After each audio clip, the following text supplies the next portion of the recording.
নমস্কার বন্ধুরা, তোমাদের নতুন channel West Bengal secondary education বা সেকেন্ডারি এক্সামিনেশনে সুস্বাগতম। এই চ্যানেলে এটা হচ্ছে প্রথম ভিডিও।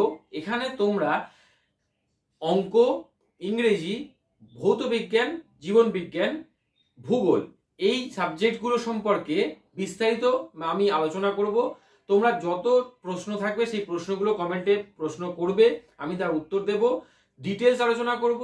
আজকের এই প্রথম ভিডিওতে আমরা যাব ক্লাস 9-এ প্রথম যে অঙ্কের চ্যাপ্টারটা আছে বাস্তব সংখ্যা, যেটা ইংরেজিতে আমরা বলি রিয়েল নাম্বার, সেই সম্পর্কে আলোচনা করতে। তো প্রথমেই আমরা শিখবো কি সেটা দেখে নিই। প্রথমেই আমরা শিখবো বাস্তব সংখ্যা কি হয়। বাস্তব সংখ্যা, যেটাকে আমরা ইংরেজিতে বলি রিয়েল নাম্বার, কি হয় সেটা আমরা শিখে নেব।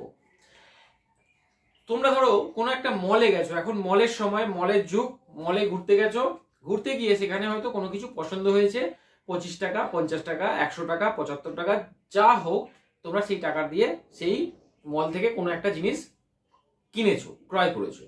তাহলে এই 75 টাকা বা 25 টাকা এইগুলো কি? এইগুলো একটা এমন সংখ্যা যে সংখ্যাগুলো কে আমরা বলবো বাস্তব সংখ্যা, এবং এই সংখ্যাগুলোকে আমরা বলবো স্বাভাবিক সংখ্যা।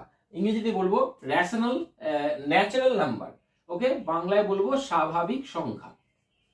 এইবার এই স্বাভাবিক সংখ্যা সঙ্গে বাকি কি সংখ্যার যে ডিফারেন্স, পার্থক্যটা কি, সেগুলো আমি বলে দেবো। ধরো তোমরা মলে গেছো, কিন্তু তোমরা মলে গিয়ে স্বাভাবিক সংখ্যা মানে এই কোনো একটা মেটেরিয়াল, কোনো একটা গুডস কিনেছো বা নাও কিনতে পারো। যদি তোমরা না কেনো, তার মানে তোমরা কত টাকা খরচা করলে? শূন্য, কোনো রকম খরচা করলে না। তাহলে এই শূন্যটাও কিন্তু একটা সংখ্যার মধ্যেই পড়বে, কিন্তু এই শূন্যটা স্বাভাবিক সংখ্যার মধ্যে পড়বে না। শূন্যটাকে আমরা স্বাভাবিক সংখ্যা হিসাবে বিচার করব না। তাহলে এই শূন্যটাকে আমরা কি বলবো? এই যে স্বাভাবিক সংখ্যা আর এই যে শূন্যটাকে মিলিয়ে তখন আমরা বলবো কি? এগুলোকে বলবো অখণ্ড সংখ্যা, বা ইংরেজিতে যেটাকে বলা হয় হোল নাম্বার। তাহলে স্বাভাবিক সংখ্যা কোনগুলো? শূন্য বাদ দিয়ে সংখ্যাগুলো, এগুলো হচ্ছে স্বাভাবিক সংখ্যা। এর সাথে যদি শূন্যটাকে আমরা নিয়ে নিই, তখন সেটা কি হয়ে যাবে? অখণ্ড সংখ্যা। মানে শূন্য আর এই সংখ্যাগুলো 1 থেকে শুরু করে সবকটাকে মিলিয়ে কি হয়ে যাবে? তখন সেটাকে বলবো অখণ্ড সংখ্যা। ঠিক আছে, এইবার দেখো বন্ধুরা, ধরো কোনো স্বাভাবিক সংখ্যা যে আছে, বা এই স্বাভাবিক সংখ্যা থেকে যদি তোমরা বিয়োগ করো, মানে ধরো 75 আছে, 75 থেকে 25 বিয়োগ করো বা যোগ করো। যদি যোগ করি, দেখো কত পাওয়া যাচ্ছে? 100। এই 100টা কি? স্বাভাবিক সংখ্যা। যদি তোমরা বিয়োগ করো, দেখো 75 থেকে 25 বিয়োগ করেছো, তাহলে কত হচ্ছে? 50 হচ্ছে। যদি উল্টো হয়, 25 থেকে 75 বিয়োগ করো, তাহলে কত হচ্ছে? -50 হচ্ছে। তাহলে এক্ষেত্রে এই যে সংখ্যাগুলো আছে, এই সংখ্যাগুলো কি? এই সংখ্যাগুলো হচ্ছে তোমার স্বাভাবিক সংখ্যা এবং অখণ্ড সংখ্যা দুটোই, 150। কিন্তু এই যে সংখ্যাটা আছে, এই সংখ্যাটা কিন্তু স্বাভাবিক সংখ্যাও নয় বা অখণ্ড সংখ্যাও নয়। তখন এটাকে আমরা কি বলবো? এটাকে আমরা বলবো পূর্ণ সংখ্যা, যেটাকে আমরা ইংরেজিতে বলি ইন্টিজার নাম্বার। এটাকে বলবো পূর্ণ সংখ্যা, যেটাকে আমরা বলবো ইন্টিজার নাম্বার। তো পূর্ণ সংখ্যা যদি আমরা হিসেব করি, দেখো -1, -2, -3, 0, 1, 2, 3, এই যে সংখ্যাগুলো, এগুলো কন্টিনিউ হবে, এইদিকেও হবে, এইদিকেও হবে। এই সংখ্যাগুলোকে আমরা কি বলবো? পূর্ণ সংখ্যা। দেখো পূর্ণ সংখ্যা আবার কত রকমের হচ্ছে? 2 রকমের হচ্ছে। একটা পজিটিভের দিকে, যেটাকে আমরা বলবো ধনাত্মক পূর্ণ সংখ্যা, ধনাত্মক পূর্ণ সংখ্যা।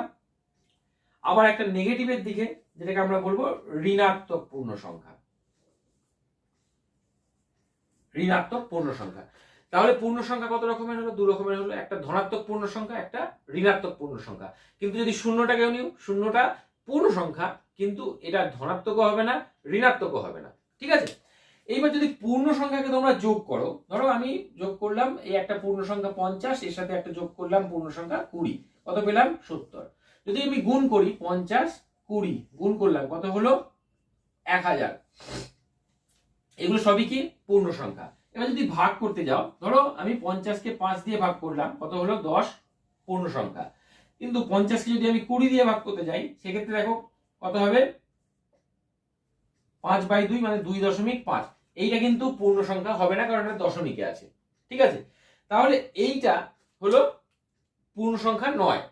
ওকে, তাহলে তোমরা শিখলে কি স্বাভাবিক সংখ্যা কি 1 থেকে শুরু হয় ইনফিনিটি পর্যন্ত স্বাভাবিক সংখ্যা, কিন্তু যদি স্বাভাবিক সংখ্যার সাথে আবার শূন্যটাকে নিয়ে নিই তখন সেটা হয়ে যাবে কি অখণ্ড সংখ্যা বা হোল নাম্বার। আবার যদি আমরা এই রকম দেখো যেটা শূন্যর থেকে লেফট সাইডে মানে নেগেটিভও হতে পারে, পজিটিভ হতে পারে, শূন্য হতে পারে, তখন সেটা কি হয়ে যাবে পূর্ণ সংখ্যা। পূর্ণ সংখ্যা দু রকমের, একটা ধনাত্মক পূর্ণ সংখ্যা, একটা ঋণাত্মক পূর্ণ সংখ্যা। এখানে এই যে সংখ্যাটা দেখতে পাচ্ছ 5-এর 2, এই সংখ্যাটা কিন্তু পুরোপুরি ভাগ হচ্ছে না। পুরোপুরি ভাগ না হওয়ার ফলে কি হচ্ছে, এটাকে আমরা কি বলবো, এটাকে আমরা বলবো মূলদ সংখ্যা। মূলদ সংখ্যা অথবা এটাকে আমরা ইংরেজিতে বলবো রেশনাল নাম্বার। তো যে কোনো পূর্ণ সংখ্যাকেই কিন্তু আমরা মূলদ সংখ্যা হিসাবে লিখতে পারি। যেমন ধরো তোমরা একটা নাম্বার বললে 5, বললে এটাকে কিভাবে মূলদ সংখ্যা হিসাবে লিখতে পারি, 5/1 করে দিলাম, তার মানে সেটা মূলদ সংখ্যা হয়ে যাবে। ঠিক আছে, কোন সংখ্যাকে, যে কোনো সংখ্যাকে যদি আমরা p/q, যে কোনো সংখ্যাকে যদি আমরা p/q এই আকারে লিখতে পারি, যেখানে p এবং q দুটো হবে প্রাইম নাম্বার মানে মৌলিক সংখ্যা, এবং কিউটা কখনোই 0 হবে না, শূন্য হবে না, তাহলে আমরা সেই সংখ্যাটাকে বলবো মূলদ সংখ্যা বা রেশনাল নাম্বার ইংরেজিতে। দেখো এমন একটা সংখ্যা হলো, ধরো পরে তোমরা পড়বে √2 মানে 2 এর বর্গমূল, এইটাকে কিন্তু তোমরা p/q এই আকারে লিখতে পারবে না। তাহলে এটা কি মূলদ সংখ্যা হলো? না, এটা মূলদ সংখ্যা হবে না। এটা কি হয়ে গেল? এটা হয়ে গেল অমূলদ সংখ্যা, ইংরেজিতে বলবো ইররেশনাল নাম্বার। তাহলে এই স্বাভাবিক সংখ্যা, অখণ্ড সংখ্যা, পূর্ণ সংখ্যা, মূলদ সংখ্যা, অমূলদ সংখ্যা, এই সমস্ত সংখ্যাগুলো যেগুলো বাস্তবে এর অস্তিত্ব আছে, এগুলোকে আমরা একসাথে মিলে কি বলবো, বাস্তব সংখ্যা বলবো। ঠিক আছে, তাহলে আজকে তোমরা এইখানে যেটা শিখলে সেইটাকে কিভাবে ইমপ্লিমেন্ট করবে, তোমাদের যে টেক্সট বুকে যে কোশ্চেনগুলো দেওয়া আছে প্রত্যেকটা কোশ্চেনের উত্তর আমি স্পেশালি প্রত্যেকটা কোশ্চেন ধরে ধরে উত্তর তার আমি দেব নেক্সট ভিডিওতে। তোমরা আজকের ভিডিওটা যদি ভালো লেগে থাকে তাহলে চ্যানেলটিকে সাবস্ক্রাইব করে রাখো, কারণ পরের ভিডিওতে সমস্ত সলিউশনগুলো কিন্তু আমি দিতে চলেছি। আজকে এই পর্যন্তই, ধন্যবাদ।